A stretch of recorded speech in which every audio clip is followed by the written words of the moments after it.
Segundo o último levantamento publicado pela Organização Mundial da Saúde, uma em cada 100 mortes acontece por suicídio. Por isso, é tão importante incentivar campanhas de prevenção como o Setembro Amarelo.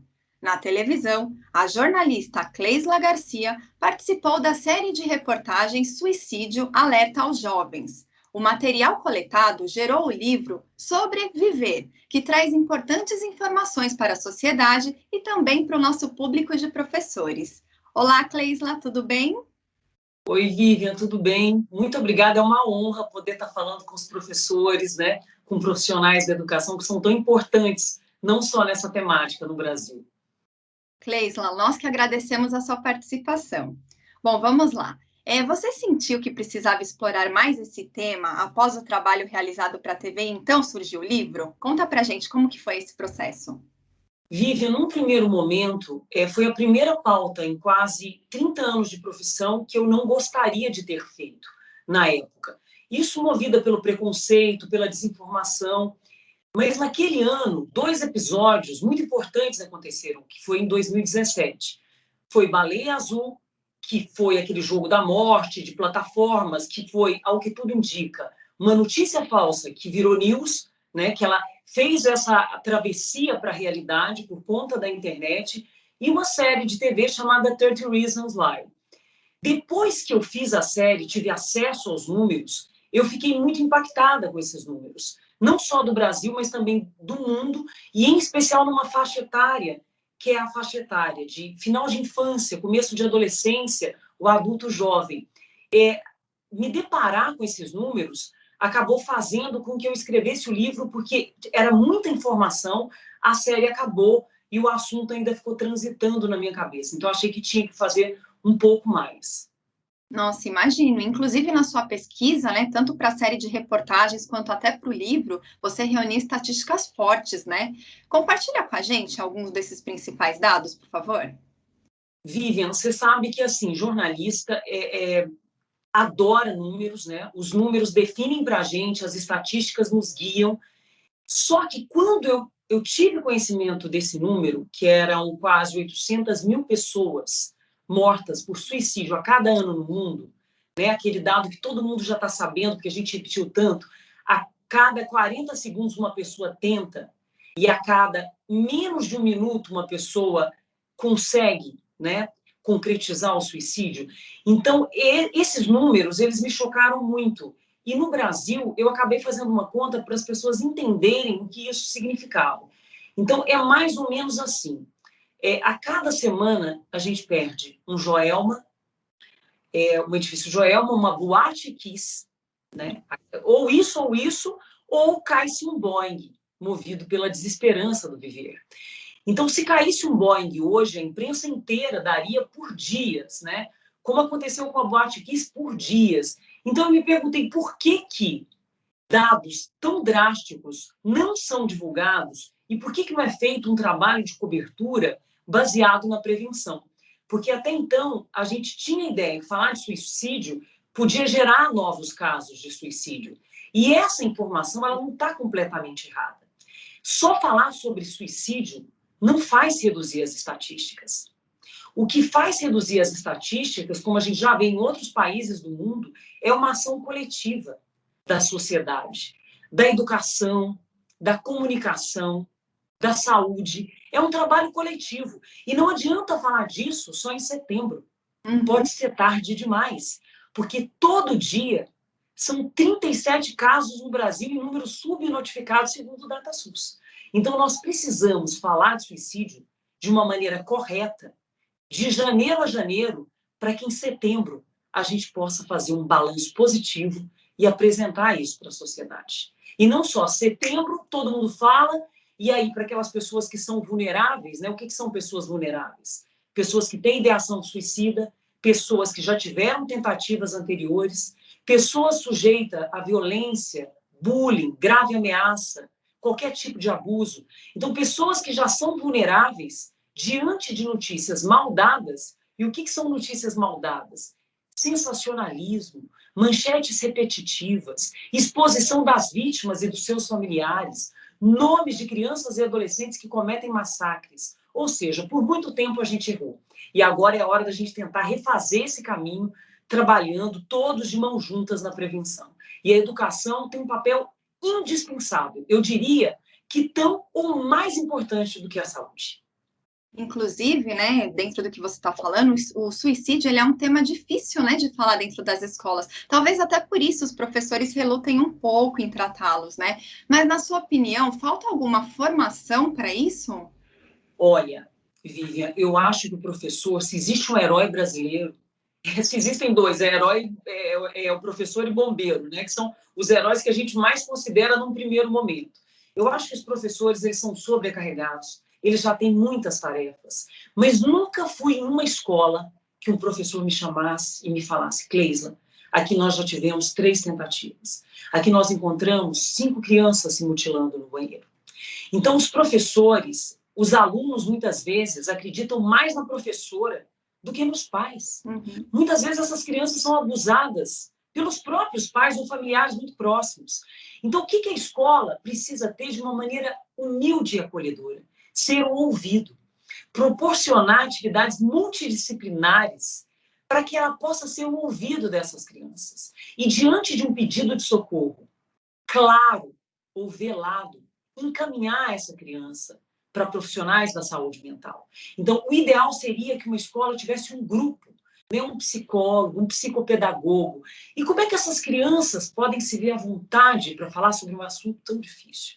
Às vezes, Vivian, é mais difícil para a gente perguntar do que eles falarem. Uhum. Por exemplo, muitas vezes nos eventos que eu faço de palestra, de escola, eles chegam e me relatam coisas absurdas, mas com naturalidade.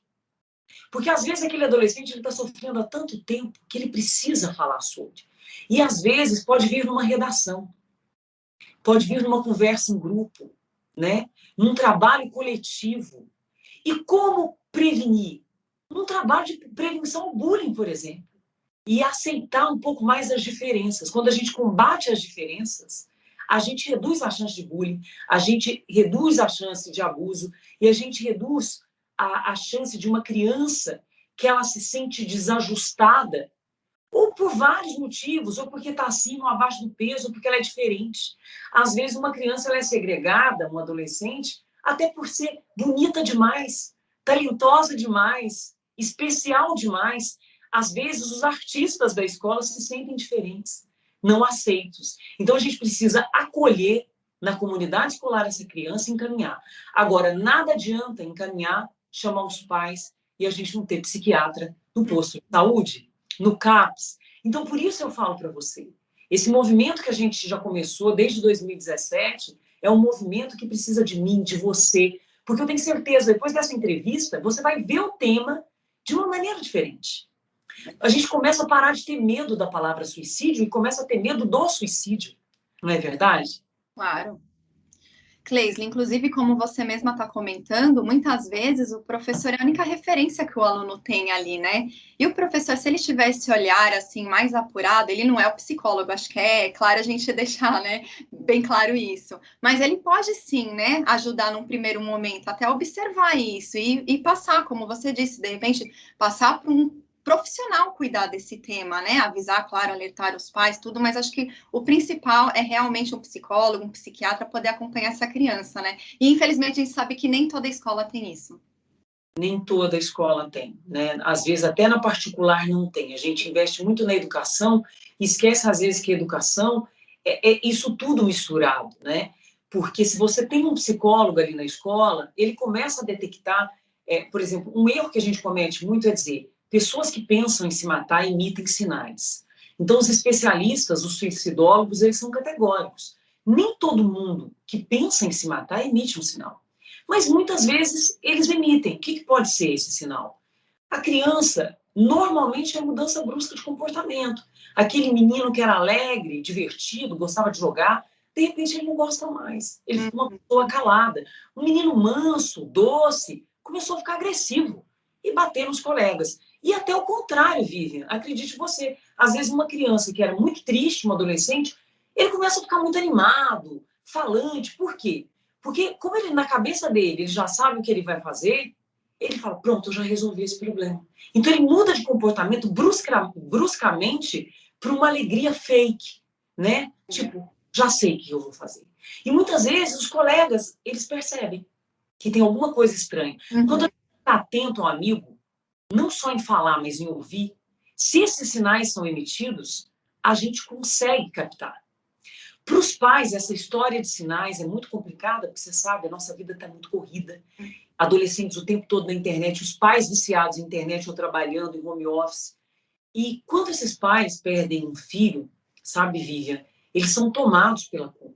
E a pergunta que eles mais se fazem, segundo os médicos, é: por que eu não vi esse sinal?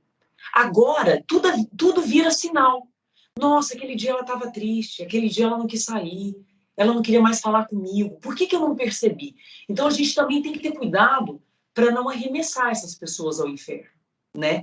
Porque quantas vezes pessoas próximas de nós estão com um problema imenso e a gente não consegue detectar porque a gente está com a cabeça em outro lugar. É verdade. Saber ouvir, né? Analisar um pouco mais as pessoas também faz falta nesse dia a dia tão corrido mesmo, né? Às vezes um pequeno sinal, como você disse, faz toda a diferença se a gente pegar, né? Bom, Cleisla, mas olha, até mesmo para os professores, né, na sua pesquisa, você chegou a encontrar materiais que podem servir como forma de prevenção ao suicídio? E o que ele pode aproveitar disso, né? Olha, Vivian, quando eu fui fazer o livro, eu fiz toda essa busca.